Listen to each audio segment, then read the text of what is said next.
નમસ્કાર બધાને. નવા લેક્ચરમાં બધાનું સ્વાગત છે. તો આ લેક્ચરની શરૂઆત પણ આપણે દાખલાથી જ કરીએ. ચલો, રકમ તમારી સામે છે.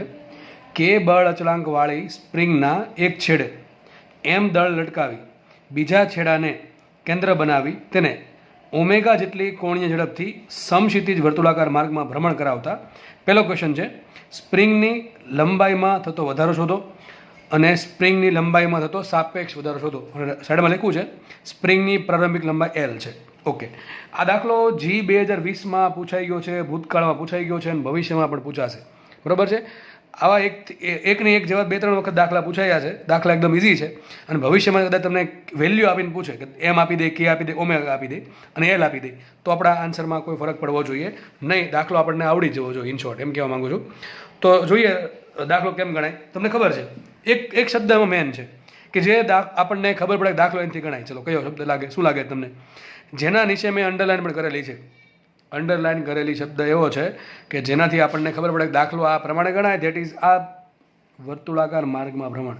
તમને મેં ઘણી વખત કીધું છે, ફરીથી કહું છું પાછો, કે જ્યારે શબ્દ એવો આવે કે વર્તુળાકાર માર્ગમાં ભ્રમણ કરે છે ત્યારે એક વખત વિચાર કરવો કે કેન્દ્ર ત્યાગી બળ લાગશે અને કેન્દ્ર ત્યાગી બળને જો કંટ્રોલ કરવામાં ન આવે તો પદાર્થ બહાર ફગવાઈ જશે. તો કેન્દ્ર ત્યાગી બળને કંટ્રોલ કરવા માટે અંદર તરફ એક કેન્દ્રગામી બળ લાગતું છે. તમને ખબર છે, આપણે જે પેલું જોયું હતું મહત્તમ સલામત ઝડપ, એમાં ઘર્ષણ બળ છે એ અંદર તરફ કેન્દ્રગામી બળ પૂરતું પાડતું હતું. અહીંયા કંઈક અલગ વસ્તુ પૂરું પાડતી છે. ચલો, દાખલામાં શું કહે છે? એક સ્પ્રિંગ છે, બરાબર. સ્પ્રિંગને છેડો ફિક્સ કરી દીધો અને બીજા છેડે છે ને દળ બાંધી દીધું. પછી આપણે એને ફેરવીએ છીએ. કઈ રીતે? આ પ્રમાણે સમક્ષિતિજ માર્ગમાં. બરાબર છે. સમક્ષિતિજ માર્ગમાં ફેરવીએ છીએ તો પદાર્થ જે આપણને ખબર છે સ્પ્રિંગ પર બાળ તરફ બળ લાગે અને શું થાય? સ્પ્રિંગની લંબાઈમાં વધારો થાય. તો સ્પ્રિંગની લંબાઈ કેટલી વધે શોધવાનું છે. દાખલો એકદમ ઇઝી છે. આ પદાર્થ પર આમાં જસ્ટ તમારે ફ્રી બોડી ડાયાગ્રામ દોરવાનું છે. આ પદાર્થ પર કયું બળ લાગે? તો બહાર લાગે એફસી. એફસી એટલે કયું બળ થાય? કેન્દ્ર ત્યાગી બળ. લખવું દઉં છું અહીંયા. કેન્દ્ર ત્યાગી બળ લાગશે. એની કિંમત કેટલી હોય? mv²/r. કેટલી હોય? mv²/r. અથવા અહીંયા વી નથી આપ્યું, આપણને ઓમેગા આપ્યું. શું આપ્યું છે? વી નથી આપ્યું, ઓમેગા આપ્યું છે. એટલે કેટલી આવશે અહીંયા? mr ઓમેગા². કેટલી આવશે? આ આર જ છે, એક જ વસ્તુ છે. mr ઓમેગા². આટલું હશે. અને બીજું એક બળ લાગશે kx. કયું બળ લાગે? kx લાગે ને ભાઈ. સ્પ્રિંગ એટલે kx બળ લાગે. પણ એક પ્રોબ્લેમ છે, kx લાગે ક્યારે? હું તમને એમ કહું, સ્પ્રિંગ તમે આ પ્રમાણે મૂકી છે, શું કોઈ બળ લાગે? કોઈ બળ નહીં લાગે.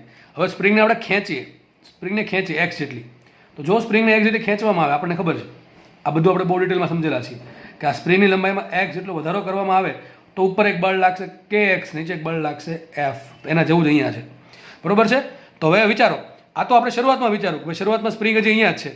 જેમ જો સ્પ્રિંગની લંબાઈ વધી, ધારો કે સ્પ્રિંગની લંબાઈમાં ડેલ્ટા એક્સ જેટલો વધારો થાય છે. સ્પ્રિંગની લંબાઈમાં કેટલો વધારો થાય છે? ડેલ્ટા એક્સ જેટલો. ડેલ્ટા એક્સની પણ આપણે ડેલ્ટા એલ રાખીએ, કારણ કે અહીંયા એલ આપ્યું તો ડેલ્ટા એલ ચાલુ રહેશે. ધારો કે સ્પ્રિંગની લંબાઈમાં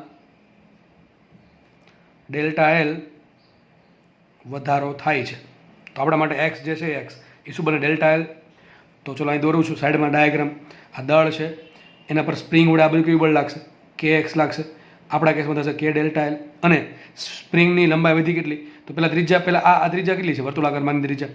પહેલાં ત્રિજ્યા એલ હતી. ક્યારે? હજી તમે ફેરવવાનું સ્ટાર્ટ કર્યું પહેલાં. ઓમેગા ઝડપથી આને ફેરવો છો, બરાબર છે. ઓમેગા ઝડપથી ફેરવો છો. ફેરવાનું સ્ટાર્ટ કર્યું એ પહેલાં ત્રિજ્યા કેટલી હતી? વર્તુળાકાર માર્ગની એલ હતી. પણ હવે છે સ્પ્રિંગ થોડીક વધશે, કંઈક આવું થઈ જશે. આ છે ને અહીંયા આવી જશે, બરાબર. તો હવે આખું કંઈક આવી બનશે. તો આ વધારો થયો કે વધારો થયો? કેટલો વધારો થયો? ડેલ્ટા એલનો વધારો થયો. તો હવે તમારા વર્તુળાકાર માર્ગની ત્રિજ્યા કેટલી? L plus delta L. બસ આ જ મેન વસ્તુ છે કે ભાઈ વસ્તુ જે સ્પ્રિંગ જોડે બાંધેલી છે એના પર બહાર એક બળ લાગે, કેન્દ્ર ત્યાગી બળ. અને કેન્દ્ર ત્યાગી બળની અસર હેઠળ પહેલાં લંબાઈ એલ હતી. હવે કેન્દ્ર ત્યાગી બળની અસર હેઠળ પદાર્થ બહાર થોડુંક ધકેલાશે એટલે સ્પ્રિંગમાં બળ ઉત્પન્ન થાય. કેટલું? પૂર્ણસ્થાપક બળ કે એક્સ. કેટલું થાય? કે ડેલ્ટા એલ. અને વર્તુળાકાર માર્ગની ત્રિજ્યા પેલી લંબાઈ જેટલી હતી એલ હતી, હવે વધીને થઈ જશે એલ પ્લસ ડેલ્ટા એલ. તો લખશું અહીંયા ત્રિજ્યા આર શું આવશે? ત્રિજ્યા આર આવશે. મેન વાત આ છે, એલ પ્લસ ડેલ્ટા એલ. તો આ બાજુ બળ કેટલું લાગશે? આ બાજુ બળ લાગશે એક તો કે એક્સ લાગે ને આ બાજુ બળ લાગે એફસી. ને એફસી હોય કેટલા? mv²/r. આ ક્યારે વપરાય? વેગ અને ત્રિજ્યા આપે તો. અહીં તમને ઓમેગા આપ્યો તો સૂત્ર શું વાપરવું પડશે આપણે? mr ઓમેગા². વી બરાબર શું મુકાય? ઓમેગા આર મૂકી જવો, તમારો આન્સર આવી જશે. તો એફસી બરાબર આવશે mr ઓમેગા². બસ બેન સરખાવો એટલે વાત થઈ ગઈ પૂરી. માટે સાબિત શું થયું? કે એક્સ બરાબર એફસી. તો મૂકીએ આપણે કે એમને રાખીએ. એક્સ શું આવશે? ડેલ્ટા એલ આવશે. એફસી શું આવશે? એમ આર શું આવશે? આર. જો આર આટલા છે, આર આટલા છે, અહીંયા આર આટલા છે, કેટલા આવશે? અહીંયા L plus delta L M R into omega square. તો ઓમેગા સ્ક્વેર એનું રાખીએ. બરાબર, વાત થઈ ગઈ પૂરી. હવે કામ કરીએ ડેલ્ટા એલને છે ને છેદમાં જાવ તો આ બધું છેદમાં લાવો તો લખાશે કે આવું આ કે ના છેદમાં શું આવશે અહીંયા એમ ઓમેગા સ્ક્વેર આવી જશે. કેના છેદમાં એમ ઓમેગા સ્ક્વેર ને આ બાજુ શું આવશે એલ પ્લસ ડેલ્ટા એલ અને ડેલ્ટા એલ છેદમાં. બરોબર કે નહીં? એલને ડેલ્ટા એલ આપણે ભાંગો તો એલના છેદમાં ડેલ્ટા એલ અને પ્લસ શું આવશે ડેલ્ટા એલ ભાંગે ડેલ્ટા એલ 1 થાય કે ન થાય? આટલી બધી ખબર પડી. થોડુંક આપણે વ્યવસ્થિત કરીએ લખાશે શું જુઓ ને આપણે આ પદ છે ને કરતા બનાવતો 1 આવશે આ બાજુ લખાય શું માટે એલના છેદમાં ડેલ્ટા એલ બરાબર શું આવશે 1 માઇનસ નહીં -1 પ્લસ કે અપોન એમ ઓમેગા સ્ક્વેર. કારણ કે આપણે એકને આ બાજુ લાવીએ છીએ એટલે કેમાંથી આ 1 બાદ થશે. બરાબર ને? -1 પ્લસ કે છેદમાં એમ ઓમેગા સ્ક્વેર તો લખાશે માટે સોરી એલના છેદમાં ડેલ્ટા એલ બરાબર લસા લે તો શું આવશે અહીંયા કે માઇનસ એમ ઓમેગા સ્ક્વેરના છેદમાં કે. આનું ઉલટું કરી નાખું તો શું મળશે માટે ડેલ્ટા એલ છેદમાં એલ બરાબર આવશે કેના છેદમાં કે માઇનસ એમ ઓમેગા સ્ક્વેર. એકદમ ફુદ્દુ જેવો દાખલો છે, રોકડા માર્ક્સ આપવે.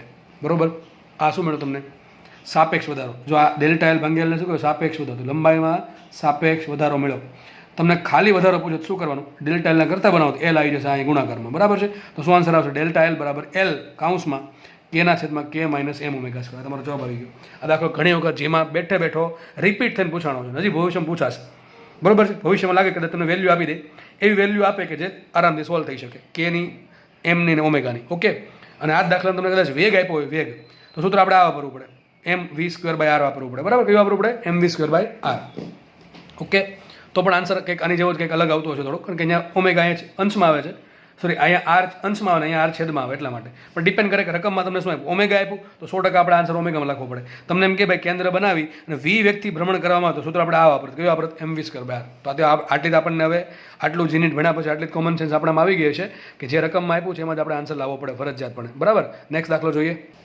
નેક્સ્ટ દાખલો આઈએમપી દાખલો એકદમ ઇઝી દાખલો છે અને તમને છેલ્લે શોર્ટકટ પણ આપી છે યાદ રાખવા માટે. ચલો રકમ વાંચે પહેલાં શું કહે છે જો આકૃતિમાં દર્શાવ્યા પ્રમાણે એલ લંબાઈના નિયમિત દળ વિતરણ ધરાવતા સળિયાના બંને છેડે અસમાન બળો F1 તથા F2 લગાડતા એ છેડાથી એક્સ અંતરે સળિયામાં તણાવ બળ શોધો. આપણે અત્યાર સુધી શું માનતા હતા દોરી છે. બરાબર છે? દોરીને તમે કોઈ પણ વજન લટકાવી દો, અહીંયા લટકાવી દો, અહીંયા લટકાવી દો. આપણે એમ હતા દોરી છે એમાં તણાવ બળ સરખું જ હોય, ટી બંને બાજુ ટી હોય. પણ મેં તમને ઘણી વખત કીધું છે કે આ વસ્તુ ખોટી છે. આ વસ્તુ એટલા માટે ખોટી છે કે આપણે એવું માનીએ છીએ કે દોરી કેવી છે દળ રહિત છે. જો હજી કહું છું દોરી દળ રહિત હોય તો જ તમે આવું ધારી શકો કે એમાં આખી દોરીમાં તણાવ બળ સરખું હોય. પણ અહીંયા તો સળિયો આપ્યો છે અને સળિયામાં એવું કીધું દળ વિતરણ ધરાવતા. ટૂંકમાં સળિયો મોટો છે, લંબાઈ એલ લંબાઈ છે, નિયમિત દળ વિતરણ ટૂંકમાં દળ ધરાવે છે, દળ નથી એવું નથી.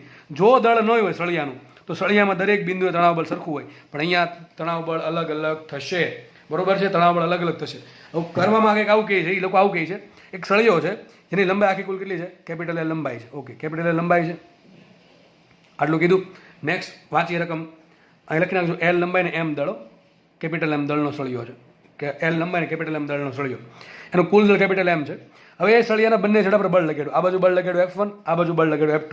તો આપણને ખબર છે સળિયામાં કંઈક તણાવ બળ ઉત્પન્ન થશે. માનો કે કોઈ વ્યક્તિના હાથ ખેંચવામાં આવે બરાબર બે સાઈડથી અલગ સરખા બળથી ખેંચો તો એ અંદર એમ અનુભવ થાય, થોડું પેઇન થાય, તણાવ બળ ઉત્પન્ન થાય છે. અને અલગ અલગ બળથી ખેંચશો ધારો કે આ 50 ન્યૂટનથી ખેંચે અને આ 40 ન્યૂટનથી ખેંચે તો ગતિ થશે અને જોડે જોડે તણાવ બળ ઉત્પન્ન થશે. એને જેવી સેન્સ આવશે. સળિયાની અંદરના ભાગમાં જે અણુઓ છે એને પણ સેમ સેન્સ આવશે. તો દાખલો ગણવાનું કઈ રીતે બસ ફ્રી બોડી ડાયાગ્રામ. ચલો ધારો કે આપણે શું કીધું છે આ જે સેક્શન છે આ સેક્શન એટલે કે આડછેદ. આપણે આ જે આડછેદ છે ત્યાં તણાવ બળ શોધવાનું છે. એક કામ કરીને કટકા કરી નાખીએ પહેલાં આવું કંઈક થશે.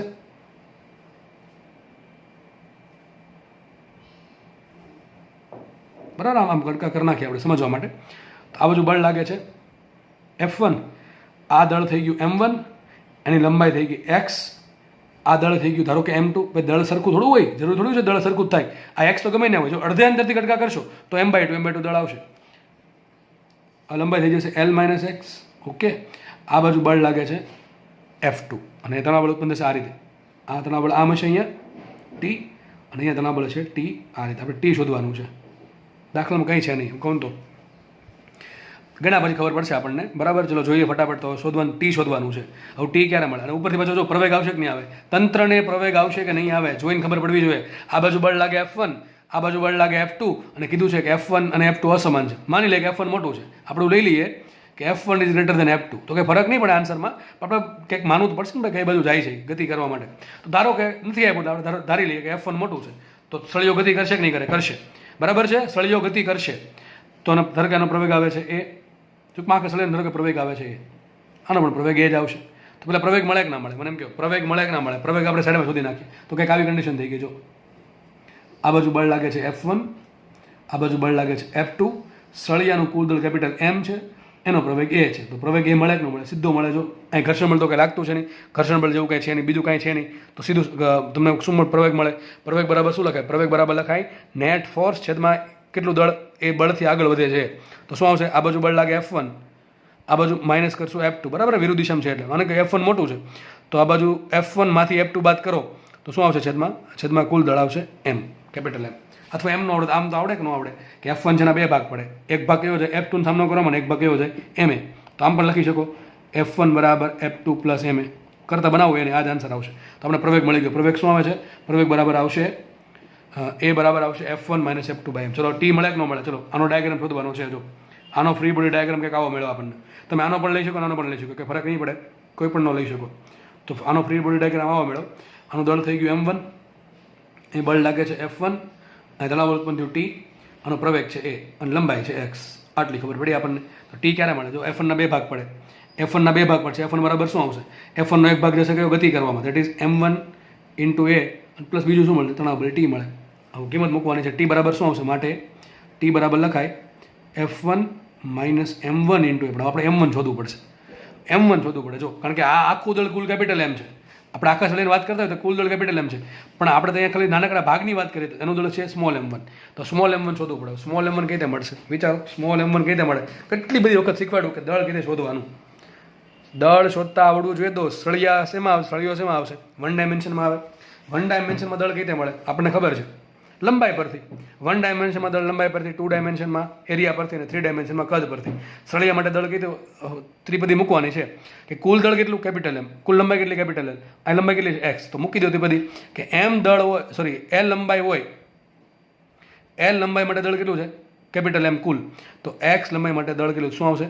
M1 બરાબર આવશે XM બાય L. શું આવશે? XM બાય, સોરી L લંબાઈ માટે દળ છે M, તો X લંબાઈ માટે દળ કેટલું? તો આ બેનો ગુણાકાર છેદમાં L. તો શું આવશે? M1 બરાબર XM બાય L. તો મૂકી દઈએ. માટે T બરાબર આવશે F1 એમ રાખો, F1 એમ રાખો, માઇનસ M1 શું આવશે? M1 આવશે X into M upon L into A. એ શું છે આપણા માટે? જો એ અહીં આપ્યા છે, એ આપ્યા છે F1 minus F2 by M ને M ઉડી ગયા. તો માટે સભી શું થયું? T બરાબર આવશે F1 minus F2 by L. દેખાય કે નહીં? F1 minus F2 by L into X. આ પણ તમારો જવાબ હોઈ શકે. જવાબ આમાં છે ને અલગ અલગ રીતે ઘણા આવી શકે, એટલા માટે આપણે અલગ અલગ હજી આપણે થોડોક આન્સર લાવવાનો ટ્રાય કરશું. બરાબર? તમને ઓપ્શનમાં આવું આપ્યું હોય તમારે ટીક કરવું પડે. તો આપણે નેક્સ્ટ ચર્ચા કરીએ કે બીજા આન્સર શું આવી શકે. ચલો લખું છું. T બરાબર આપણને આવું મળ્યું પહેલા કેસમાં. T બરાબર F1 minus F2 upon L into X. આવું મળે કે નથી મળતું? ચલો આવું મળે છે. જો તમને ઓપ્શનમાં આ રીતે આપી દીધું હોય તો આપણને કોઈ ચિંતા છે નહીં, પણ નથી આપ્યું તો બીજો ઓપ્શન જોવો પડે. એના માટે આપણે સાદુરૂપ આપીએ. ચલો એક કામ કરો ને, અને L વડે ગુણીને X અંદર ગુણ નાખો. બરાબર? તો કંઈક લખાશે T બરાબર, અહીં શું લખાશે? F1 into L minus X અંદર ગુણ નાખો તો minus F1X minus minus plus F2X આખા છેદમાં L. થાય કે ન થાય? આખા છેદમાં થશે L. તો માટે T બરાબર શું આવી ગયું? જો F1 વાળું પદ ભેગું કરો, અહીંયા આવશે F1 કાઉન્સમાં આવશે L minus X plus F2 into X છેદમાં L. આ જવાબ યાદ રાખવાનો. આ યાદ રાખવાનું છે સમીકરણ બધાએ. તમે જો એક્ઝામમાં દાખલો પૂછે આ ટાઈપનો કે સળિયામાં ગમે કોઈ પણ છેડાથી, બરાબર છે, કોઈ પણ છેડાથી X અંતરે તણાવ બળ કેટલું થાય, તો યાદ રાખવાનું સૂત્ર ડાયરેક્ટ. સર અઘરું છે, યાદ કેમ રાખવું? શોર્ટકટ છે. જુઓ આપણે કંઈક આવું ભણ્યા કે એક સળિયો છે. Let me use another pen. Okay, એક સળિયો છે, આ બાજુ બળ લગાડ્યું F1, આ બાજુ બળ લગાડ્યું F2. F1 થી X અંતરે, ધારો કે આપણે F1 થી X અંતર લઈએ, F1 થી X અંદર તમારે તણાવ બળ શોધવું છે. તો કરવાનું શું? જો આમ મૂકવાનું. T બરાબર, જુઓ આ લંબાઈ X થાય તો આ લંબાઈ કેટલી થાય? L minus X. તો યાદ રાખવા માટે યાદ રાખજો ભાઈ. જો યાદ રાખવું છું, સાબિત પહેલાં કરાવ્યું પછી યાદ રાખવું છું.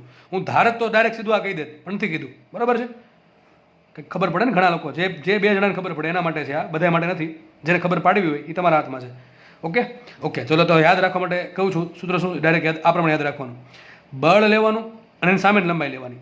બળ આ સાઈડનું બળ અને બીજી લંબાઈ, તો આવું આવશે F1 ગુણ્યા L માઇનસ એક્સ પ્લસ કરવાનું આ બળ ગુણ્યા એની સામેની લંબાઈ that is F2 into x છેદમાં મૂકવાની કુલ લંબાઈ L. વાત થઈ ગઈ પૂરી. આવડે કે ન આવડે?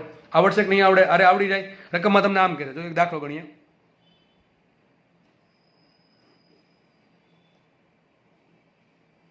ધારો કે આ બાજુ બળ લગાડ્યું માનો ને 100 ન્યૂટન, આ બાજુ લગાડ્યું બળ let me take it's 40 newton.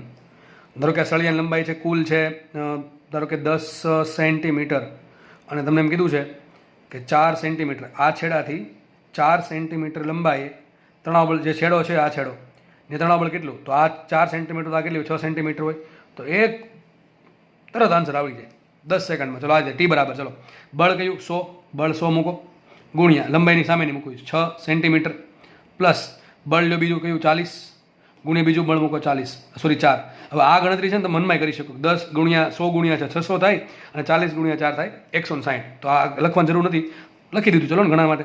તો છેદમાં શું છે કુલ લંબાઈ 10. કેટલી વાર લાગે સોલ્વ કરતા? કંઈ વાર ન લાગે. આ આવશે 600. જો સેન્ટીમીટર ઉડી ગયા, આ સેન્ટીમીટર આ સેન્ટીમીટર છેદમાં સેન્ટીમીટર છે, બધું ઉડી જશે. એટલે આપણે ખાલી કરવાનું છે 600 પ્લસ 160 છેદમાં 10. તો શું આન્સર આવશે? 600માં 160 76 ન્યૂટન થાય. કેટલું બળ લાગે? 76 ન્યૂટનનું તણાવ બળ છે. થઈ ગયું સોલ્વ. તો યાદ આવ્યું રાખવાનું તણાવ બળ ટી બરાબર એક સાઈડનું બળ ગુણ્યા બીજી સાઈડની લંબાઈ પ્લસ જ આવશે, વચ્ચે માઇનસ નહીં આવે, પ્લસ બીજી સાઈડનું બળ ગુણ્યા બીજી સાઈડની લંબાઈ છેદમાં કુલ લંબાઈ L. યાદ રાખો જે બાજુ છે ને બળ વધારે હોય ને, સાબિત શું થયું આના પરથી? સાબિત એવું થયું છે અહીંયા કે જેમ જેમ તમે દૂર જાઓ ને તણાવ બળ ઘટતું જાય છે, બરોબર કે નહીં? કોઈ એક જગ્યાએ મહત્તમ આવશે, મહત્તમ ક્યાં આવે? કે જો આ છેડા પર આવે, જે છેડા પર બળ લાગે ત્યાં જ આવે. કેમ જુઓ નહીં, મૂકી જુઓ F મૂકો F1 ગુણ્યા બીજી સાઈડની લંબાઈ કુલ થઈ જશે. આ છેડા માટે બીજી સાઈડની લંબાઈ થઈ ગઈ L પ્લસ F2 ગુણ્યા આ સાઈડની લંબાઈ. આ સાઈડની લંબાઈ તો 0 છે ને, કારણ કે આ છેડો જ પકડો આપણે. તો આ છેડા પર બળ સૌથી વધારે હોય, બરાબર? આ છેડા પર બળ સૌથી વધારે છે, આ છેડા પર બળ સૌથી ઓછું હશે. કેમ મૂકી જુઓ? ચલો માનો કે આ છેડો લઉં છું, આ છેડો સૂત્ર શું બને? T બરાબર F1 ઇન્ટુ F1 ની આ એટલે આ બળ આ લંબાઈ લેશું ને એટલે લંબાઈ છે જ નહીં તો 0 પ્લસ F2 ઇન્ટુ એની આ બાજુ કેટલી લંબાઈ છે? આ બાજુ લંબાઈ છે એની L અને છેદમાં કુલ લંબાઈ L. તો શું આવશે? L ઉડી ગયા, શું આવે? F2. વાત થઈ ગઈ પૂરી. તો આ છેડા પર 40 ન્યૂટન છે ને તણાવ બળ છે અને આ છેડા પર 100 ન્યૂટન છે ને તણાવ બળ છે. વચ્ચે કેટલું આવશે? 100 ને 40 ની વચ્ચે રેમા કરશે. ઓકે, દાખલો પૂરો થાય છે. નેક્સ્ટ દાખલો જોઈએ. તો આ રીતે યાદ રાખવી. આગળ તમને સાબિતી તો આપી જ છે કે તે થાય છે. પ્રવેગ પૂછે, પ્રવેગ તો આવડે ને, તો આમને પ્રવેગ મળે. પ્રવેગ શું મળે? આ બાજુ 100 ન્યૂટનનું બળ, આ બાજુ 40, શું આવશે? 100 માઇનસ 40 છેદમાં દળ આપ્યું તો દળ મૂકી દેવાનું કેપિટલ M. વાત થઈ ગઈ પૂરી. તમને મળશે એક્સલરેશન. ઓકે, નેક્સ્ટ દાખલો જોઈએ. નેક્સ્ટ દાખલો ઘણો સારો દાખલો છે અને ઘણી બધી વખત પૂછાઈ ચૂકેલો છે, ઘણી બધી અલગ અલગ એક્ઝામોમાં, બરાબર? રકમમાં હું લખી દઉં, સમજાઈ દઉં છું. સોરી, તમને લખી નથી પણ સમજાઈ દઉં શું કર્યું છે. આ પ્રમાણે ગરગડી છે, આખી ગરગડી છે, માનો ગરગડી છે, બીજી ગરગડી છે, પુલી નંબર 1 પુલી નંબર 2 બે સરખી જ છે.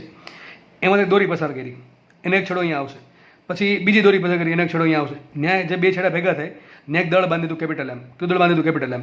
હવે આ દોરીનો જો પહેલી દોરીનો જે પહેલો છેડો ખુલ્લો હોય એ અને બીજી દોરીના બીજો છેડો ખુલ્લો હોય એને બંનેને ખેંચવું આપણે. V જેટલા અચળ વ્યક્તિ, જો શબ્દ યાદ રાખજો, અચળ વ્યક્તિ છે બે બાજુ. V જેટલા વ્યક્તિ ખેંચીએ તો આનું શું થાય? જ્યારે એક ઉપર આવે કે નીચે જાય? ઉપર જ આવે. સીધી વાત છે, ઉપર આવે. તો બસ આપણે એ જ શોધવાનું છે કે M દળના પદાર્થ છે કેટલી ઝડપથી ઉપર આવશે. ધારો કે V' ઝડપથી ઉપર આવે છે, V' છે શું V જેટલું છે કે એનાથી ઓછું છે કે વધારે છે, એ આપણે શોધવાનું છે.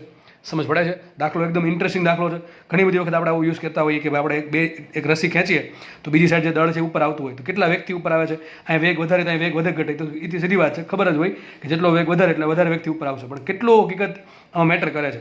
આ ખૂણો આપ્યો તમને, આ ખૂણો તો બે જગ્યાએ સરખો જ છે, કારણ કે બધી વસ્તુ બે બાજુથી વેગ સરખો છે એટલા માટે. ઓકે, આ વેગ વધારે શું થાય? થોડોક આમ જશે, આમ જવાનું ટ્રાય કરે, આમ ત્રાસો જાય. આ વેગ વધુ થોડોક આમ જવાનું ટ્રાય કરે, પણ વેગ સરખો છે બે બાજુ, ધેટ મીન્સ ઉપર જ જશે. નોર્મલ દાખલા આપણને આવા પૂછાય છે. ઓકે, તો નોર્મલ દાખલા આપણે ગણીશું. ચલો, તો હવે આ કેટલા વ્યક્તિ ઉપર જાય શોધવાનું છે. આ દાખલા ગણવા માટે એક સ્પેશિયલ રીત છે, એ રીત તમને શીખવાડું અલગ પેજમાં. ચલો, તો જે કામનું છે દોરી દીધું છે. અહીંયા એક દળ આપણે અહીંયા મૂક્યું છે, દળ મૂક્યું છે અહીંયા કેપિટલ M દળ, નામ આપી દઈએ આપણે. હવે જુઓ, તમને આ એક દિશા આપી છે, દિશા આપી ને આ શિરોની દિશા છે અને તમને આ એંગલ થીટા આપ્યો છે, આ એંગલ તમને થીટા આપેલો છે. વિચારો, મને એમ કહો, ધારો કે નામ આપી દેવાને, જો કે નામ ઓલરેડી આપ્યા છે, ABC નામ આપી દીધા, બરાબર છે. એક ટ્રાયંગલ બન્યો, જો બન્યો કે બન્યો ટ્રાયંગલ, તો બનાવી દો ટ્રાયંગલ પાછું. અહીંયા એક ટ્રાયંગલ આવો બને છે, અહીંયા છે એ, અહીંયા છે બી, અહીંયા છે સી, ને આ ખૂણો થીટા છે. કયો ખૂણો છે? આ થીટા ખૂણો છે. ઓકે, ચલો પાયથાગોરસ નિયમ વાપરો તો લખાઈશું અહીંયા AC સ્ક્વેર બરાબર આવશે AB square plus BC square. લખાય કે ન લખાય? એક હજી નામ આપી દે, કામ કરો ને, આને આપી દઈએ, અને આપી દઈએ સ્મોલ a, સ્મોલ બી ને સ્મોલ સી. ચલો ને, ઇઝી રહેશે એમ થોડુંક. તો લખાઈશું અહીંયા આ સ્મોલ a છે, આ સ્મોલ બી છે, ને આ સ્મોલ સી છે. તો શું લખાય અહીંયા? A સ્ક્વેર બરાબર AB સ્ક્વેર એટલે કે C square plus B square. લખાય કે ન લખાય? ઓકે, પણ એ છે એ અચળ છે. શું એની કિંમત અચળ છે? વિચારો, આ દોરી છે ને, આ દોરી જો ભાઈ, આ દોરી છે હકીકત, આ દોરી છે આખી, આ દોરી છે, બરોબર છે. જેવી ગણતરી અહીંયા કરો એવું અહીંયા કરી શકો છો.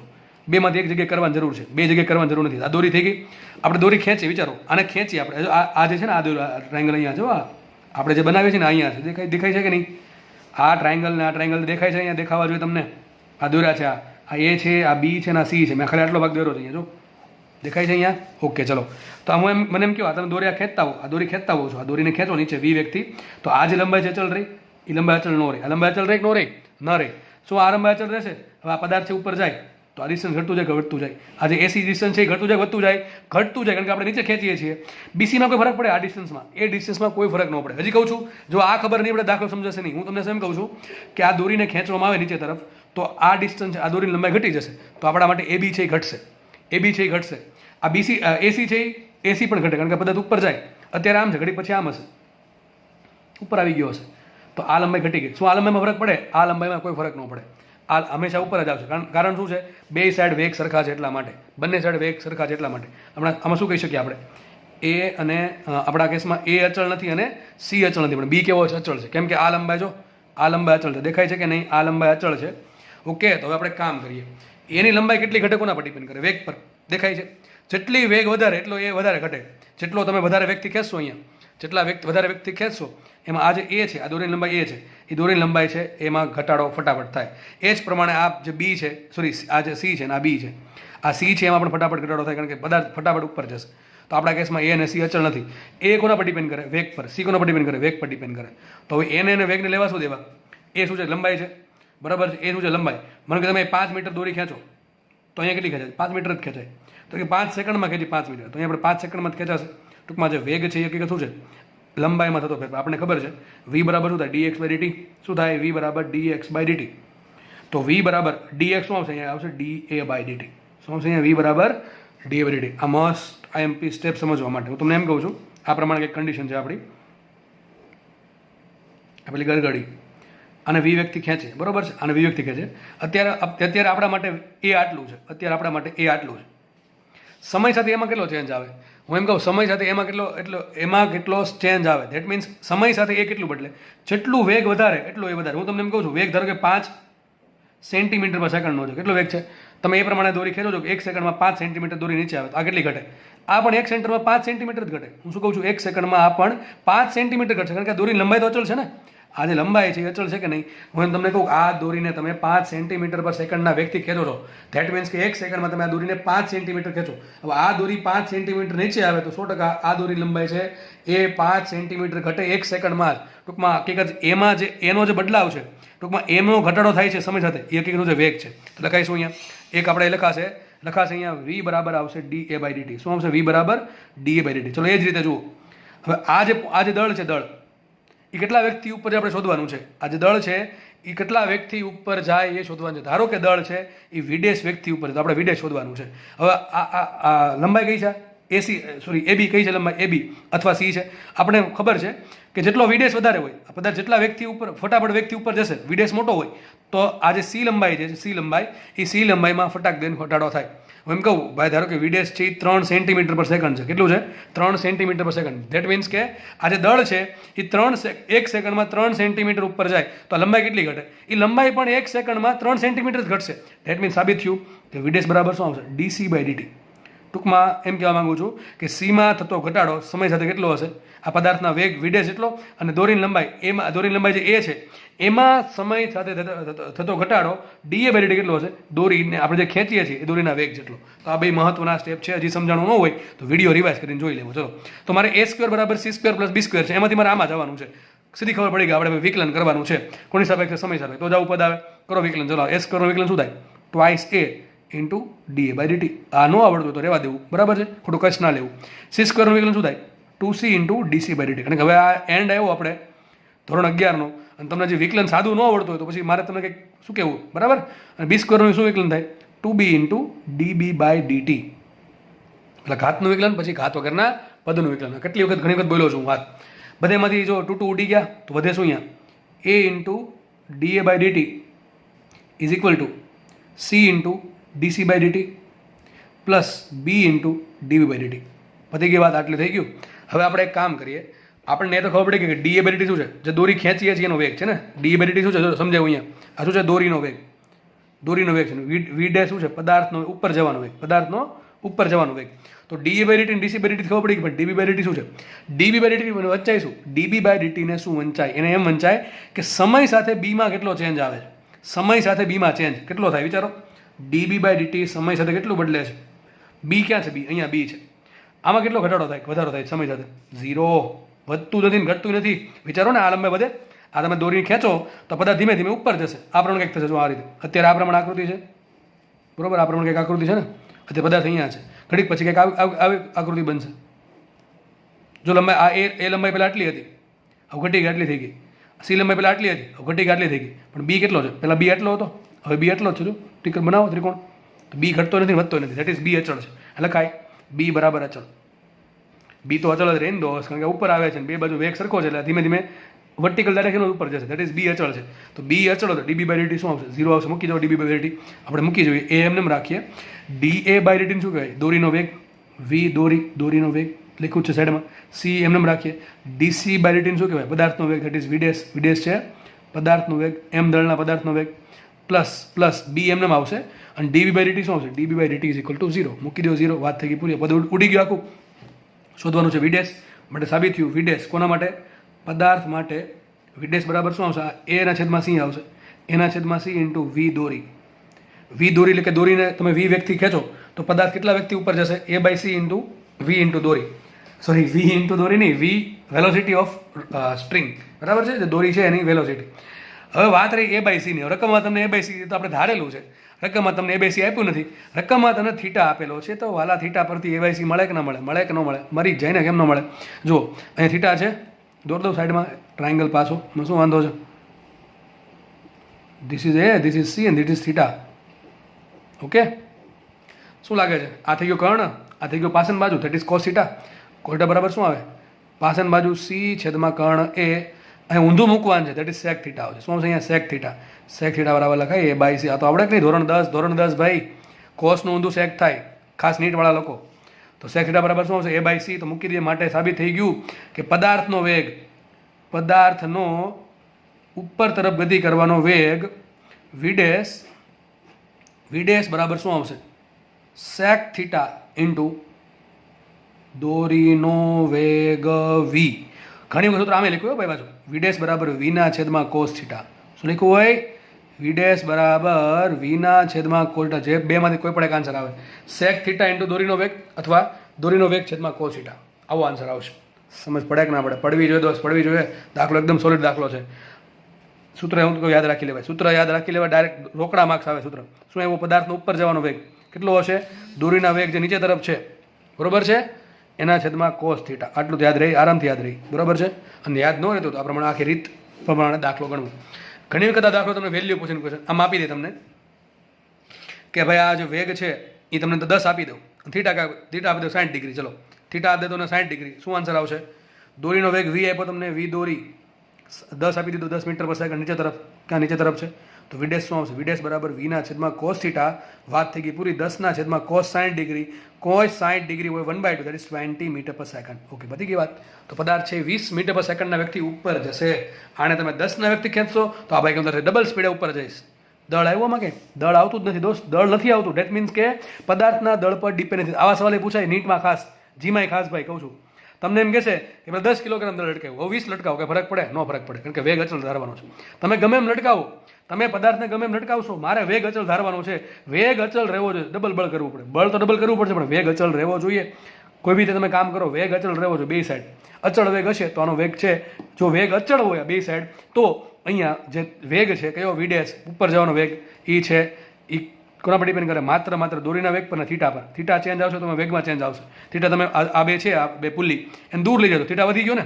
આ જે પુલ્લી છે ને મોટે એમ દૂર રાખો, જેટલી દૂર રાખશો એમ થીટા કેવો થાય? થીટા વધે. થીટા વધે એમ કોસ થીટા ઘટે ને, અને કોસ થીટા ઘટશે એમ વિડેજ ઘટશે.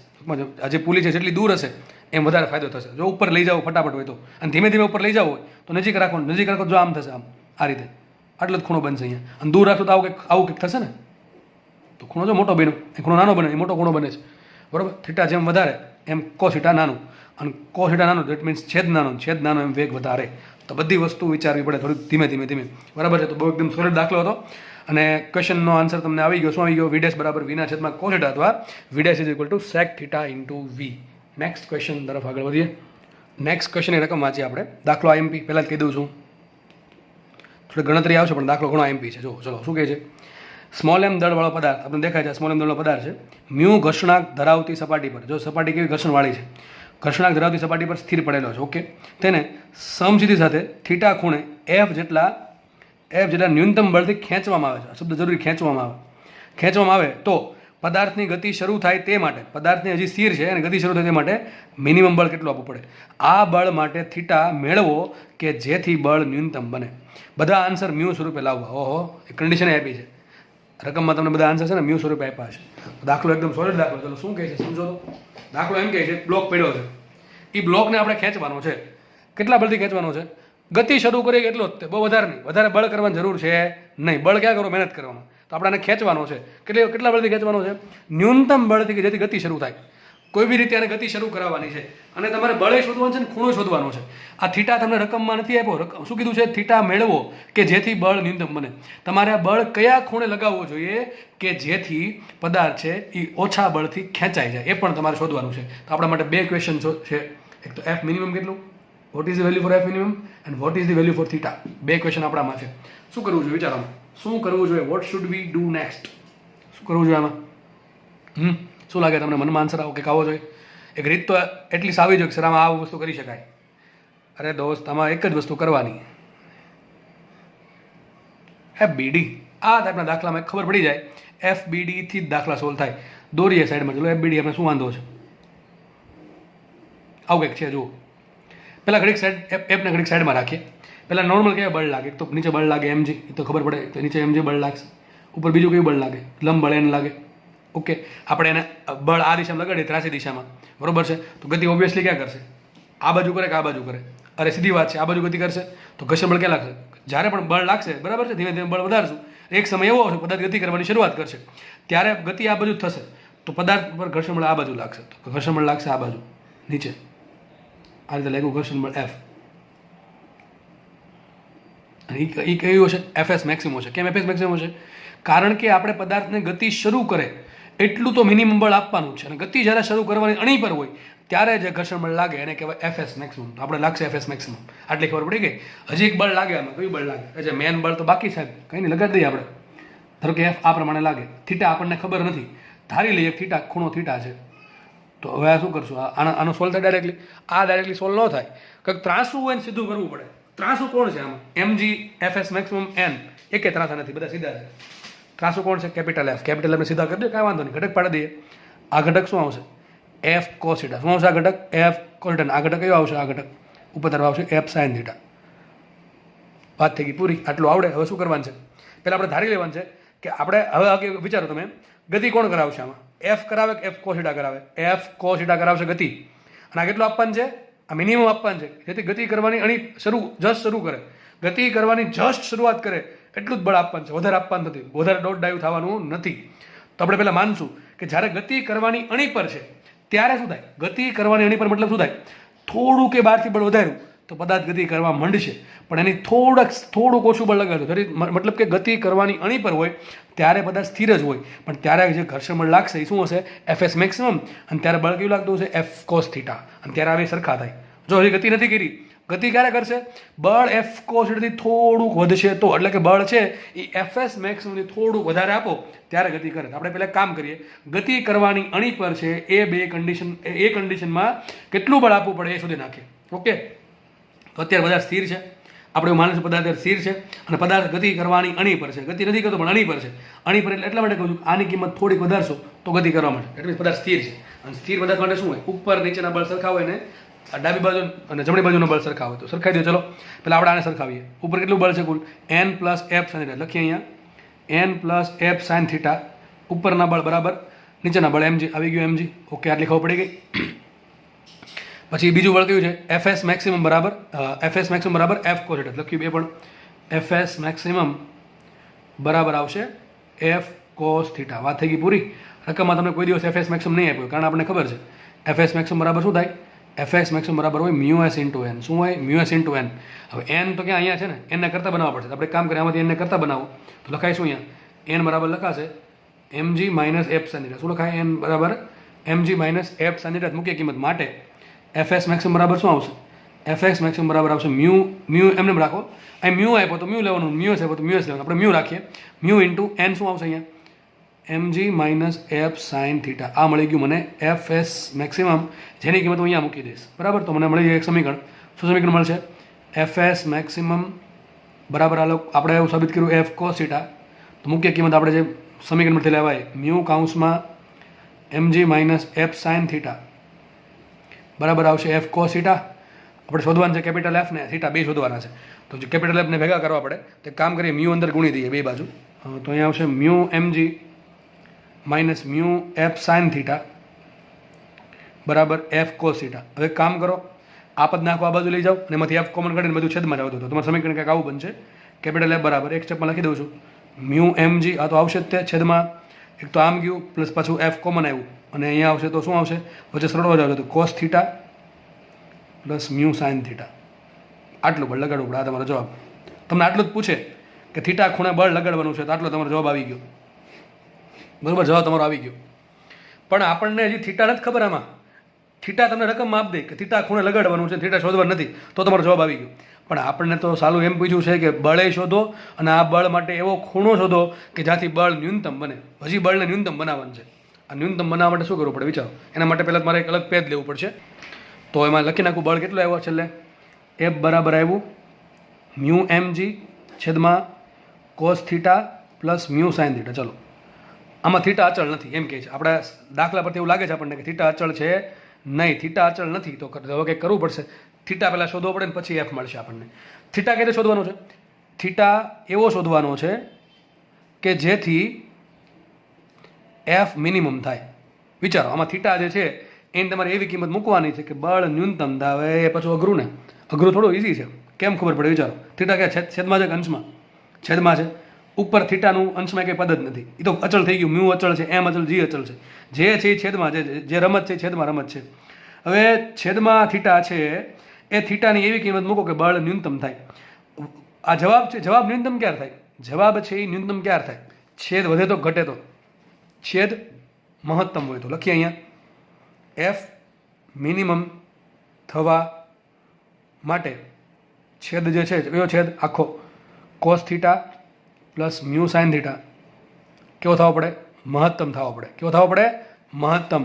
અને તમને કીધું હતું કોઈ વસ્તુ મહત્તમ ન્યૂનતમ કરવી કરવાનું શું, એનું પહેલું વિકલન બરાબર 0 મૂકો. તો આપણે મૂકશું અહીંયા અને છેદને મહત્તમ થવા માટે શું થાય, છેદનું વિકલન કોની સાપેક્ષે, થીટા સાપેક્ષે 0 થાય. કોઈ પણ લાગુ પડે. તમારે બળને મહત્તમ કરવું છે તો એનું પહેલું વિકલન 0 મૂકવું પડે. બીજા કોઈ આપણે ઘણા દાખલા તમે શીખવાડેલા છે કે જેમાં એક ફંક્શનને બીજા ફંક્શનની સાપેક્ષે તમારે મહત્તમ કે ન્યૂનતમ કરવું છે, એનું પહેલું વિકલન 0 મૂકો.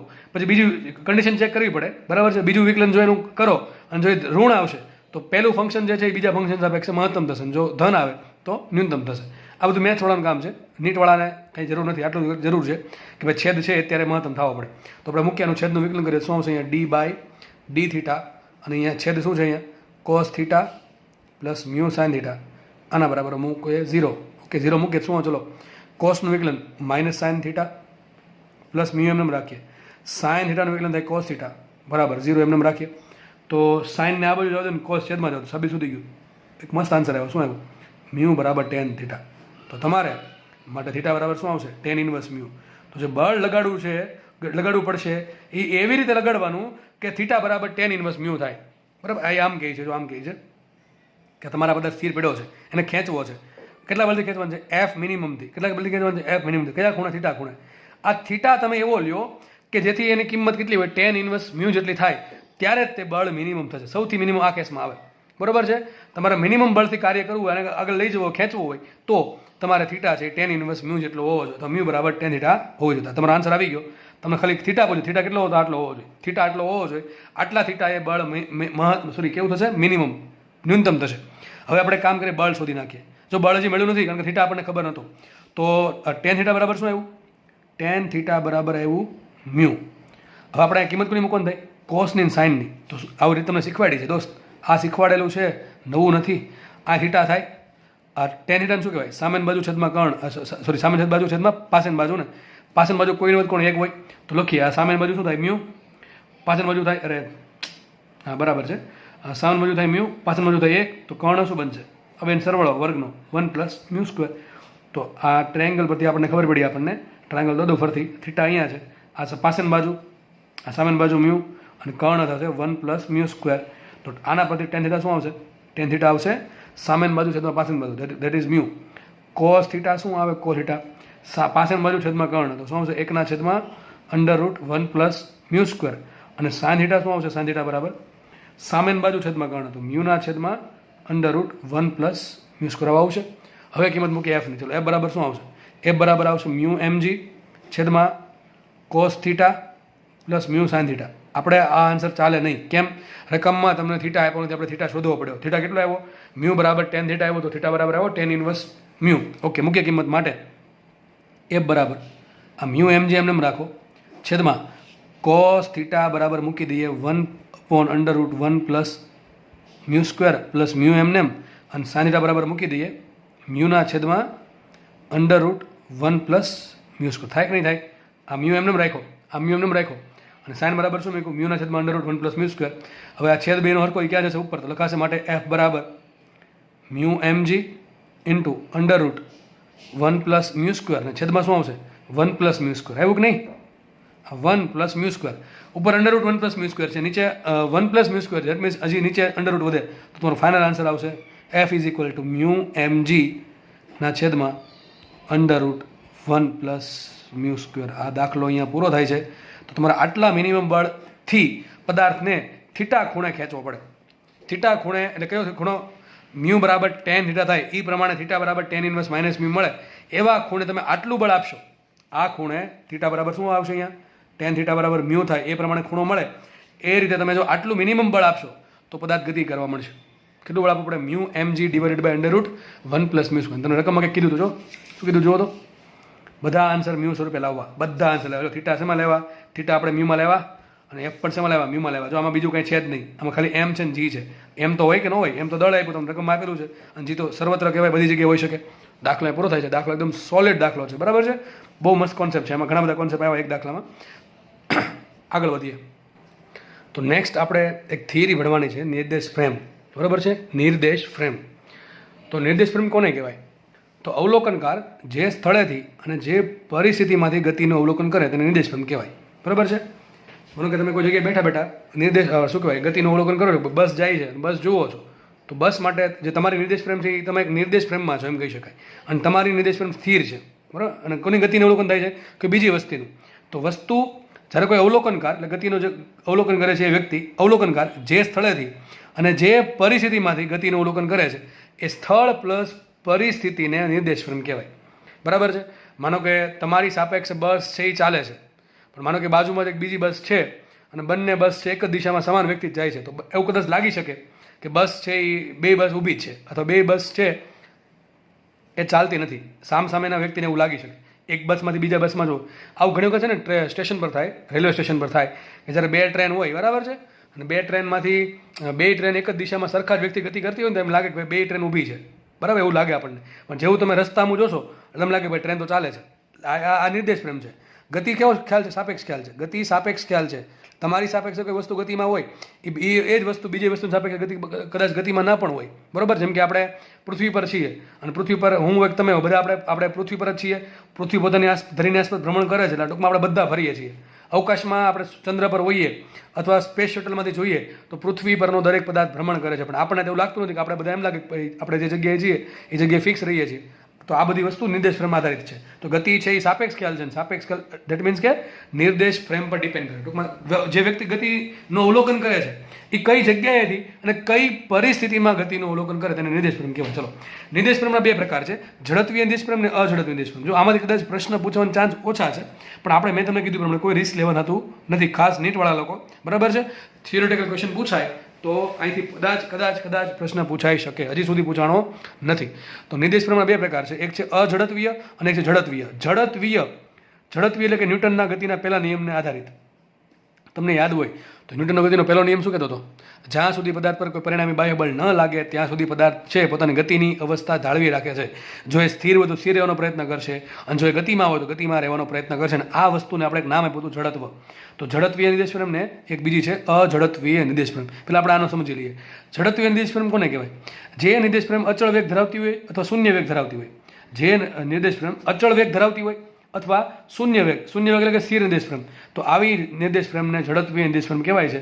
આવી નિર્દેશ ફ્રેમમાં પ્રવેગ 0 હોય. જેમ કે તમે કોઈ બસમાં બેઠા છો, એ બસ છે એની સ્પીડ એક ફિક્સ છે, બસ છે એ 50 કિલોમીટર/અવરની ઝડપે ગતિ કરે છે, એનાથી વધતી નથી ને ઘટતી નથી. અને તમે કોઈ બહાર છે એ આજુબાજુના રસ્તા કે આજુબાજુના વૃક્ષોનું અવલોકન કરો છો, ખેતરોનું અવલોકન કરો છો, તો તમે છે એક ઝડપીય નિર્દેશ ફ્રેમમાં છો. તો ઝડપીય નિર્દેશ ફ્રેમની એક જ કન્ડિશન કે પદાર્થ માટે વેગ અચળ હોવો જોઈએ અથવા વેગ શૂન્ય હોવો જોઈએ, એટલે સ્થિર હોવો જોઈએ પદાર્થ.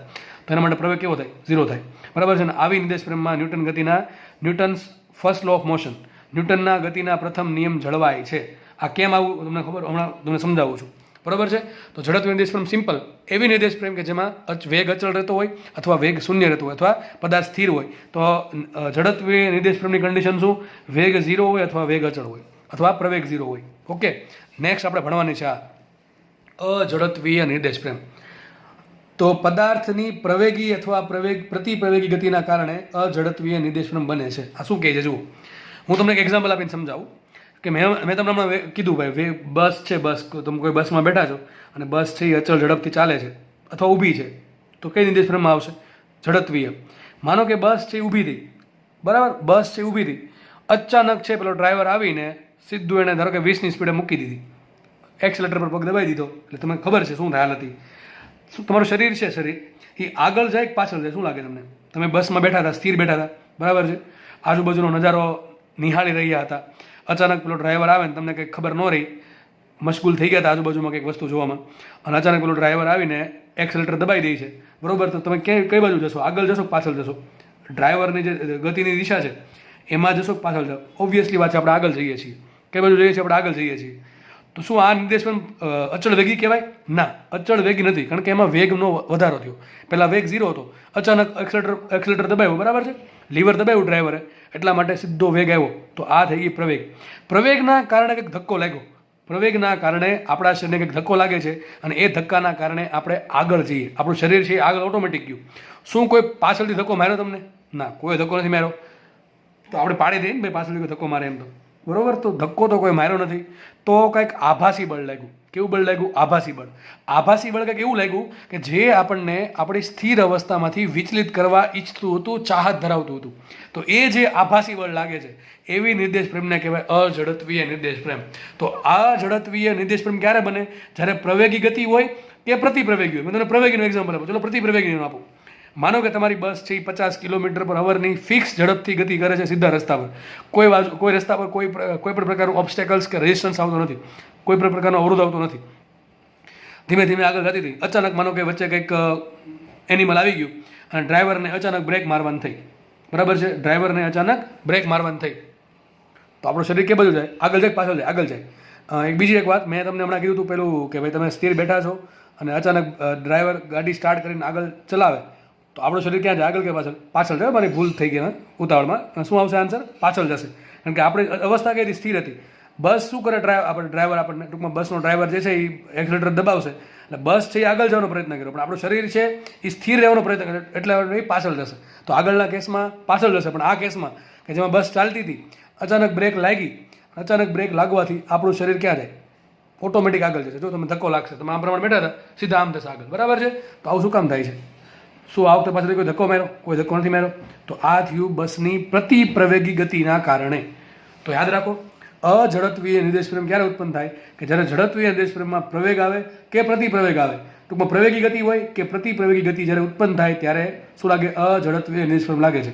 અને આ ગતિમાં આ નિર્દેશ ફ્રેમમાં ન્યૂટનનો ગતિનો પહેલો નિયમ જળવાતો નથી. That is Newton's first law of motion અઝડત્વીય નિર્દેશ ફ્રેમમાં લાગુ પડતો નથી અથવા પડાતો નથી. કેમ આવું લાગુ પડે? કેમ ન પડે? ચલો એનું એક્ઝામ્પલ આપીએ આપણે. ન્યૂટનનો ગતિનો પહેલો નિયમ શું કહે? કે પદાર્થ પર જ્યાં સુધી પરિણામી બાહ્ય બળ ન લાગે ત્યાં સુધી એની ગતિની અવસ્થા જાળવે. સ્થિર હોય તો સ્થિર રહેશે, પેલું શું કહેવાય, ગતિ કરતો હોય તો અચળ વ્યક્તિ ગતિ કર્યા કરશે. પણ આપણે માનો કે ડ્રાઈવરે બ્રેક મારી તો આપણે તો કોઈ ધક્કો નથી લાગ્યો પાછળથી કોઈનો, તો કેમ આપણે આગળ જઈએ છીએ? તો આપણે ગતિની અવસ્થા બદલાઈ નાખી. કોઈ પણ પ્રકારનું બળ લાગ્યા સિવાય આપણે કોઈ પણ પ્રકારનું બળ નથી લાગતું, આપણને કોઈ પણ પ્રકારનો ધક્કો લાગતો નથી પાછળથી, છતાં પણ આપણે કેમ આગળ જઈએ છીએ બ્રેક લાગવાથી ગાડીને? તો અહીંયા આભાસી બળ લાગે છે. તો અહીંયા ન્યૂટનનો પહેલો નિયમ ન્યૂટનનો ગતિનો પહેલો નિયમ જે છે જળવાતો છે ને. તમને એક્ઝામ્પલ કીધા છે બસની ગતિ દરમિયાન. બીજું એક યાદ રાખજો, તમે આ વસ્તુ યાદ રાખી લેજો ભાઈ, કે તમને એક્ઝામમાં પૂછાય કે ચાક ગતિ કરતી વસ્તુઓની ગતિ શેમાં આવે? તો એ આવશે અઝડત્વીય નિર્દેશ ફ્રેમમાં. શેમાં આવશે? અઝડત્વીય નિર્દેશ ફ્રેમમાં આવશે. જેમ કે ચકડોળની ગતિ, બરોબર છે? તમે ચકડોળમાં બેઠા હો તો તમને એમ ખબર હશે કે આપણને એમ લાગે કે આપણે બહાર ફેંકાઈ જઈએ છીએ. કેમ આવું લાગે? ચકડોળ છે ફરતું હોય, કઈ ગતિ કરતું હોય? વર્તુળાકાર ગતિ, વર્તુળમય ગતિ. વર્તુળાકાર ગતિમાં એક પ્રવેગ ઉત્પન્ન થાય. કેવો પ્રવેગ ઉત્પન્ન? સોરી, એક બળ ઉત્પન્ન થાય. કેવું બળ ઉત્પન્ન થાય? કેન્દ્ર ત્યાગી બળ. તો અહીંયા કેન્દ્ર ત્યાગી બળ લાગે, અને કેન્દ્ર ત્યાગી બળ એક આભાસી બળ છે. આપણને કોઈ લગાડે છે, કોઈ લગાડવા નથી આવતું, ખેંચવા આવે છે કે ભાઈ આવી જાય થતું, એ એક્ઝેક્ટલી લાગે છે ગતિના કારણે. બરોબર છે? તો આ ચકડોળવાળી ગતિ, દેટ મીન્સ કે જનરલી કેવું હોય તો ચાક ગતિ કરતી અથવા વર્તુળાકાર ગતિ કરતી વસ્તુઓમાં ગતિ જે છે એ કઈ નિર્દેશ ફ્રેમમાં આવશે? અઝડત્વીય નિર્દેશ ફ્રેમ. આમાં ક્યાં આભાસી બળ આવ્યું? આભાસી બળ કયું આવશે? આભાસી બળ આવશે એમાં કયું? કેન્દ્ર ત્યાગી બળ. તમને ખબર છે, આપણે ચકડોળમાં બેઠા હોય એટલે આપણને એમ લાગે કે ભાઈ આપણે બહાર ધકેલાય છીએ. ધકેલાય કેમ નથી થતા?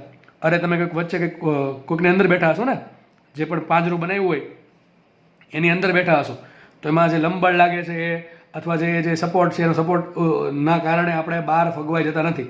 બરોબર છે? તો યાદ રાખજો, ચાક ગતિ કરતી દરેક વસ્તુ શેમાં આવશે? અઝડત્વીય નિર્દેશ ફ્રેમમાં આવે. પૃથ્વી ચાક ગતિ કરે એમ કહેવાય ને, પોતાની ધરીની આસપાસ ફરે છે, સૂર્યની આસપાસ ફરે છે, તો પૃથ્વીની ગતિ પણ અઝડત્વીય નિર્દેશ ફ્રેમમાં આવે. પણ એના કારણે જે આભાસી બળ ઉત્પન્ન થાય ને એની વેલ્યુ બહુ ઓછી હોય. એટલા માટે ઘણી વખત છે ને ગણતરીમાં પૃથ્વીની જે ગતિ છે એને ઝડત્વીય નિર્દેશ ફ્રેમમાં લેવામાં આવે છે. ઓકે, આગળ વાત કરીએ આભાસી બળની. આભાસી બળને કહેવાય સ્યુડો ફોર્સ નો કહેવાય. આ પી સાયલેન્ટ છે. સ્યુડો ફોર્સ શું કહેવાય ને? Pseudo force. તો આભાસી બળ બધા લોકો અનુભવ્યું છે. મેં તમને બસનું એક્ઝામ્પલ આપ્યું, બરાબર છે? એમાં પણ આપણે આભાસી બળની ચર્ચા કરેલી. તો આભાસી બળ આમાં મેન વાત આ છે કે અઝડત્વીય નિર્દેશ ફ્રેમમાં આભાસી બળ આવે. યાદ રાખવા માટે અ લેવાનું, અઝડત્વીય અને આભાસી. બરાબર છે? તો અઝડત્વીય નિર્દેશ ફ્રેમમાં હંમેશા આભાસી બળ લાગતું છે, હંમેશા. બરોબર છે? યાદ રાખો, જો અઝડત્વીય નિર્દેશ ફ્રેમની પ્રવેગી ગતિના કારણે ઉદ્ભવે કયું બળ? આભાસી બળ. હવે આભાસી બળ ઉદ્ભવની દિશા ક્યાં હોય? તમે બસમાં ગતિ કરો છો, બસ અચળ વ્યક્તિ જાય છે, અચાનક બ્રેક લાગી, તો બસમાં શું ઉત્પન્ન થાય? પ્રવેગ ઉત્પન્ન થાય, પ્રતિપ્રવેગ ઉત્પન્ન થાય. પ્રતિપ્રવેગ ઉત્પન્ન થશે એ ક્યાં હશે? પ્રતિપ્રવેગ વિરુદ્ધ દિશામાં. તો આભાસી બળ ક્યાં લાગે? આગળ લાગે. જો આગળ લાગે છે, આપણે આગળ ધક્કો અનુભવીએ. આનાથી ઉલટું, બસ સ્થિર ઊભી છે, બરોબર છે? તો આપણે સ્થિર છીએ, અચાનક બસ છે એ આગળ ગતિ કરે, તો બસનો પ્રવેગ ક્યાં આવશે? આ બાજુ આગળ આવશે. તો આપણે પાછળ ગતિ કરીએ છીએ. સાબિત શું થયું આના પરથી? સાબિત એવું થાય છે કે આપણા પર ધક્કો લાગે છે, જે આભાસી બળ લાગે છે, એ હંમેશા ક્યાં હશે? જે પદાર્થમાં આપણે ગતિ કરીએ છીએ, જે પદાર્થની અંદર ગતિ કરે છે, એ પદાર્થનો જે પ્રવેગ છે એની વિરુદ્ધ દિશામાં. તમારી બસ છે એ આગળની દિશામાં પ્રવેગ ગતિ કરે તો આભાસી બળ અચાનક આપણે કેટલા લાગશે? પાછળની દિશામાં. અને બસ જો પાછળની દિશામાં પ્રતિપ્રવેગી ગતિ કરે તો આપણો આભાસી પ્રવેગ આગળની દિશામાં હશે. એના પરથી સાબિત થયું કે એફપી જે છે, એફપી એટલે કે આભાસી બળ, આભાસી બળની દિશા અઝડત્વીય નિર્દેશ ફ્રેમના પ્રવેગની વિરુદ્ધ દિશામાં હોય. યાદ રાખો, વિરુદ્ધ દિશામાં હોય. જે દિશામાં મેન વસ્તુનો પ્રવેગ છે એની વિરુદ્ધ દિશામાં આભાસી બળ લાગે. ખબર પડી ગઈ? તો આ વસ્તુ બહુ આઈએમપી છે, બહુ જરૂરી છે ગતિ આગળ દાખલા ગણવા માટે. યાદ રાખજો, આભાસી બળ આટલું કંઈ ખબર ન પડે ને ડિટેલમાં તો ચાલશે, પણ હવે ખબર પડવી જરૂરી છે. આભાસી બળ જે છે એની દિશા ક્યાં હોય? તો જે અઝડત્વીય નિર્દેશ ફ્રેમમાં ગતિ થાય છે એ અઝડત્વીય નિર્દેશ ફ્રેમનો જે પ્રવેગ છે એની વિરુદ્ધ દિશામાં હોય. જેમ કે લખ્યું છે, એમ દળનો પદાર્થ એમ દળનો પદાર્થ એ જેટલા પ્રવેગ ધરાવતી અઝડત્વીય નિર્દેશ ફ્રેમમાં રહેલો હોય ત્યારે તેને એ જેટલો આભાસી પ્રવેગ વિરુદ્ધ દિશામાં પૂરો પાડવામાં આવે છે. બરાબર છે? કઈ દિશામાં પ્રવેગ? જો જે દિશામાં અઝડત્વીય નિર્દેશ ફ્રેમનો પ્રવેગ છે એટલો જ પ્રવેગ, કેટલો જેટલો એ છે તો એ જેટલો જ પ્રવેગ વિરુદ્ધ દિશામાં લગાડવો, બરાબર છે. તો આભાસી બળની કિંમત કેટલી આવે? એમ દળનો પદાર્થ, ધારો કે કોઈ બસની અંદર છે, એ બસનો પ્રવેગ આ બાજુ એ છે, તો એમ દળના પદાર્થનો આભાસી બળ આ બાજુ હશે એમ ઇન્ટુ એ જેટલું. આભાસી બળનો પ્રવેગ કેટલો? આભાસી બળમાં જે પ્રવેગ આવે એ પ્રવેગ કેટલો? બસના પ્રવેગ જેટલો, એટલે કે અઝડપીય નિર્દેશ પ્રમાણના પ્રવેગ જેટલો જ હોય, પરંતુ કઈ દિશામાં હોય? વિરુદ્ધ દિશામાં હોય. 100 વાતની એક વાત, તમે બસમાં બેઠા છો તો માનો કે બસનો પ્રવેગ આગળની દિશામાં એ છે, તો તમારો આભાસી પ્રવેગ પાછળની દિશામાં એ હશે. તો આભાસી બળની કિંમત કેટલી? દળ ગુણ્યા વેગ, દળ ગુણ્યા પ્રવેગ. પદાર્થનું દળ કેટલું? સ્મોલ એમ. અંદર એમ દળનો પદાર્થ બેઠો હોય, એનો આભાસી મારે બળ શોધવું, શું કરવું પડે? એમ દળ ગુણ્યા એનો પ્રવેગ આવશે એ દિશામાં. દિશા ક્યાં આવશે એની? અઝડપીય નિર્દેશ પ્રેમના પ્રવેગની વિરુદ્ધ દિશામાં, બરાબર છે. તો અત્યાર સુધી જે ભણ્યા એનું મારે એક સેન્ટેન્સમાં નિષ્કર્ષ કેવું કે આવું નીકળે કે ભાઈ આભાસ જ્યારે પણ પદાર્થ અઝડપીય નિર્દેશ પ્રેમમાં રહીને ગતિ કરતો હોય ત્યારે તમારે શું કરવાનું? એનો એફબીડી જેમ બનતો બનાવી નાખવાનું. પહેલાં જેમ આપણે નોર્મલી એફબીડી બનાવી દેવાનું, પછી એક વધારાનું આભાસી બળ એડ કરવાનું, એના એફબીડીમાં વધારાનું આભાસી બળ એડ કરવાનું. આભાસી બળની દિશા કઈ લેવાની? તો દિશા કઈ લેવાની? અઝડપીય નિર્દેશ પ્રેમના પ્રવેગની વિરુદ્ધ દિશામાં, હમણાં કીધું એ પ્રમાણે. અને આભાસી બળનું મૂલ્ય કેટલું? કે એમ દળનો પદાર્થ જો અઝડપીય નિર્દેશ પ્રેમમાં હોય તો એમ દળના પદાર્થ માટે આભાસી બળનું મૂલ્ય કેટલું આવશે? એમ ઇન્ટુ એ. ઓકે, ઝડપીય નિર્દેશ પ્રેમમાં આવું કોઈ પણ પ્રકારનું એ ઉમેરવાની જરૂર નથી. ઝડપીય નિર્દેશ પ્રેમમાં કઈ વાત છે? ઝડપીય નિર્દેશ પ્રેમમાં આભાસી પ્રવેગ 0 હોય અને આભાસી બળ પણ 0 હોય. કોઈ આભાસી બળ લાગે નહીં. તમે કોઈ જગ્યાએ બેઠા છો અને બેઠા જ રહ્યો તો શું લાગવાનું? કંઈ લાગવાનું છે નહીં ભાઈ, બરાબર. આભાસી બળ લાગશે. આ કોઈ અમુક સમય પછી જે અમુક વસ્તુ લાગે એ લાગે, બાકી કંઈ લાગે નહીં. ચલો, તો આપણે વાત કરીએ એક્ઝામ્પલ્સ ઓફ લિફ્ટ. આમાંથી દાખલા પૂછવાના 100% ચાન્સ છે. લિફ્ટવાળા દાખલા પૂછાય છે. સમજો છો શું કહે છે? જુઓ, બહુ નાનકડી વસ્તુ છે સમજવા માટે. જુઓ, માનો કે એક વ્યક્તિ છે, એ લિફ્ટમાં ઊભો છે અને લિફ્ટમાં ઉપર જવું છે.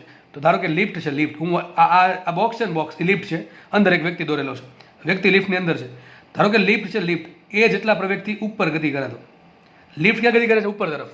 વ્યક્તિ ક્યાં છે? લિફ્ટની અંદર છે. વ્યક્તિ જે વ્યક્તિ માટે લિફ્ટ શું છે? નિર્દેશ ફ્રેમ છે. તો હમણાં જોયું આપણે, જ્યારે કોઈ વ્યક્તિ અથવા વસ્તુ કોઈ નિર્દેશ ફ્રેમમાં હોય અને એ નિર્દેશ ફ્રેમમાં જો પ્રવેગ હોય તો કઈ નિર્દેશ ફ્રેમ થશે? અઝડપીય નિર્દેશ ફ્રેમ થાય. તો અઝડપીય નિર્દેશ ફ્રેમમાં વ્યક્તિ પર એક આભાસી બળ લાગે. ચલો હવે વ્યક્તિનો એબીડી દોરું.